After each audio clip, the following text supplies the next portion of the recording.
अभी आप चार्ट दिखा रहे थे कि नंबर 2 रैंक के, नंबर 3 रैंक के इन्होंने चुन चुन के मारा है, जहां भी लीडर जहां भी थे।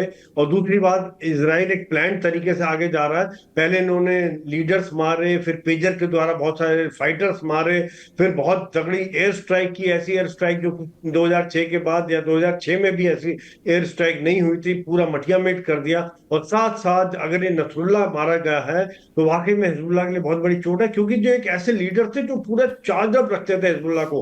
हिजबुल्लाह के फाइटर्स को देखिए, कभी भी इनके भाषण आते थे पूरी दुनिया सुनती थी। मैं कह रहा हूँ इतना टीआरपी किसी और चैनल, किसी और प्रोग्राम में नहीं होता होगा जो जब भी इनका स्पीच आता था।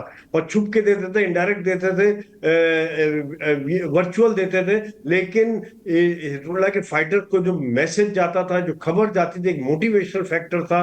ये अगर खत्म हो गए तो हिजबुल्लाह के लिए बहुत बड़ी चोट पहुंचेगी। और वैसे भी अगली रैंक के कई लीडर्स खत्म हो चुके हैं, तो लड़ने की क्षमता उनकी बहुत खत्म हो जाएगी, क्योंकि इनका कम्युनिकेशन सिस्टम तोड़ दिया है इसराइल ने। पेजर्स के द्वारा जो होता था, इनके लीडर्स मारे जा रहे हैं, इनकी गन पोजीशन, रॉकेट इलाकों पे अटैक कर दिया। अब देखा जाएगा कि अगली चेन कौन सी आती है, कौन खड़ा होता है।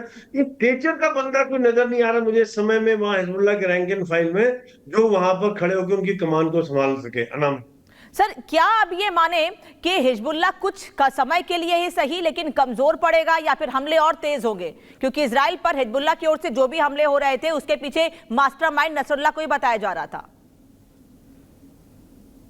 नहीं, बिल्कुल। देखिए, ये मास्टरमाइंड होने का और या फिर एक लीडर होने का बड़ा फर्क पड़ता है, क्योंकि सारे प्लान उनके पास थे और अभी कम्युनिकेशन भी सिस्टम खत्म हो गया। और फिर जैसे अभी आप चार्ट दिखाते, बड़ा अच्छा चार्ट था वो, कि second layer, third layer, fourth layer के कमांडर्स खत्म हो गए। तो लड़ने की क्षमता में ऐसे डिसीजन कौन लेगा? कौन बोलेगा अब यहाँ फायर करो, इधर डालो, अब ये हमारी स्ट्रेटेजी रहेगी, अभी इसराइल के हमले आ रहे हैं, बचो, या अभी हम आगे हमले करेंगे, नहीं करेंगे?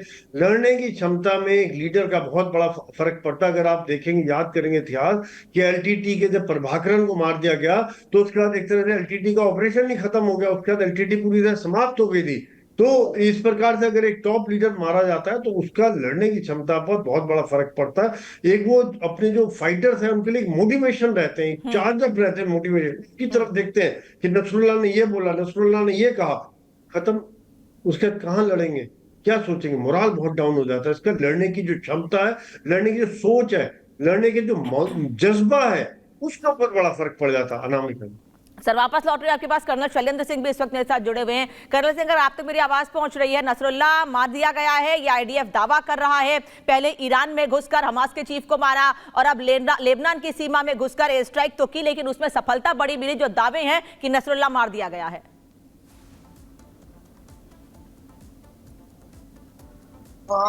जय हिंद, नमस्कार। मैं तो कहता हूं कि जनरल साहब ने बिल्कुल ठीक कहा है। मैं तो कहूंगा एक स्टेप आगे, नसरुल्लाह अगर नहीं भी मारा गया, I think it is still a welcome news. एक टेररिस्ट ऑर्गेनाइजेशन का टॉप कमांडर अगर मारा जाता है, बुराई क्या है इसमें? डिजर्व क्या करता था? इससे ज्यादा वो डिजर्व क्या कर? मैं तो कहता हूं एज अ इंडिया, मेरे लिए मेरा हौसला बुलंद होता है कि यस, हाफिज सईद आपका नंबर शायद आस पड़ोस में है, मसूद हो सकता है कहीं कल आपके कहीं दाएं बाएं भी कुछ हो जाए। मैं तो इनसे लेसन लेने को तैयार हूं।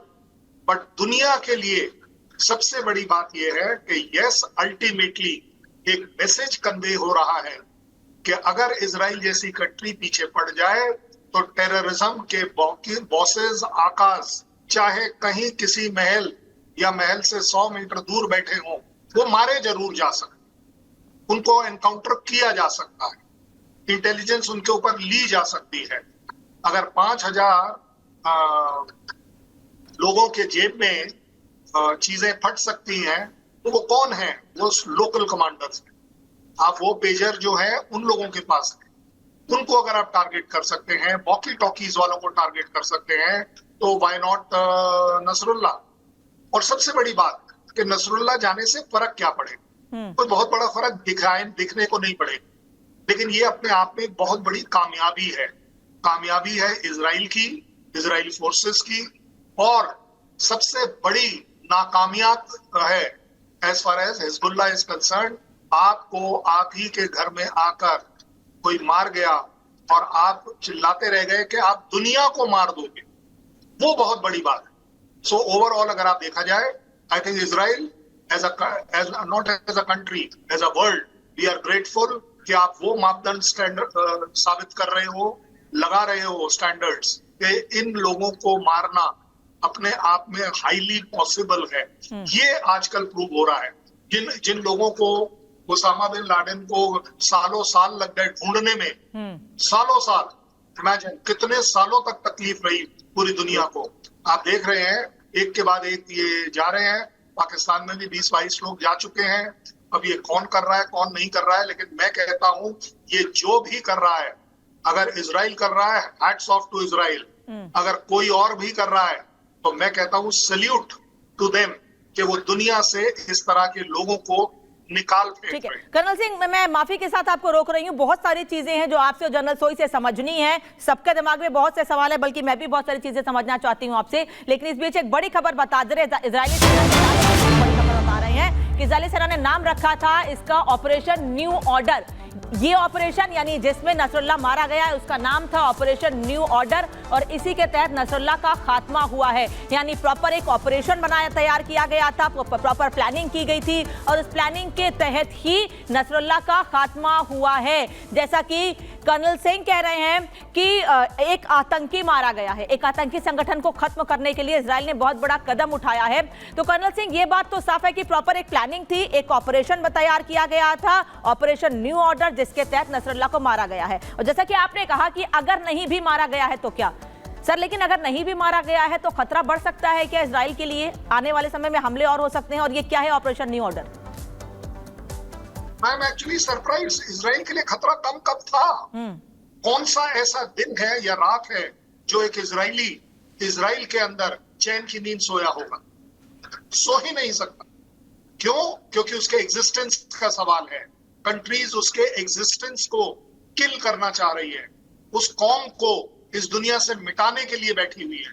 सो अपने आप में इजराइल के लिए एक नसरुल्लाह मरना और 10 नसरुल्लाह मरना, एक हुती का बॉस मरे या हिजबुल्लाह का मरे या हमास का मरे, it should be routine, absolute routine.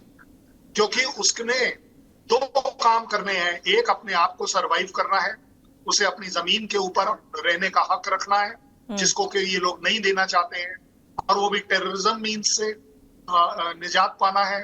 उसमें मैं भी अफेक्टेड हूँ और पूरी दुनिया अफेक्टेड है कि अगर इस तरह से टेररिस्ट कम हो रहे हैं तो अच्छी बात है। और सबसे बड़ी बात है कि अगर 1 सेकंड के लिए थ्योरेटिकली नसरुल्लाह नहीं भी मरा है, अब और इससे ज्यादा क्या करें? कौन सी ऐसा रॉकेट सिस्टम है, मिसाइल सिस्टम है, ड्रोन सिस्टम है जो वो ऑलरेडी इजराइल की तरफ फायर नहीं कर?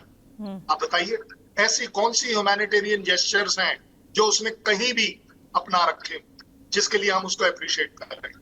देखिए, टेररिज्म का मरना निश्चित है, सिर्फ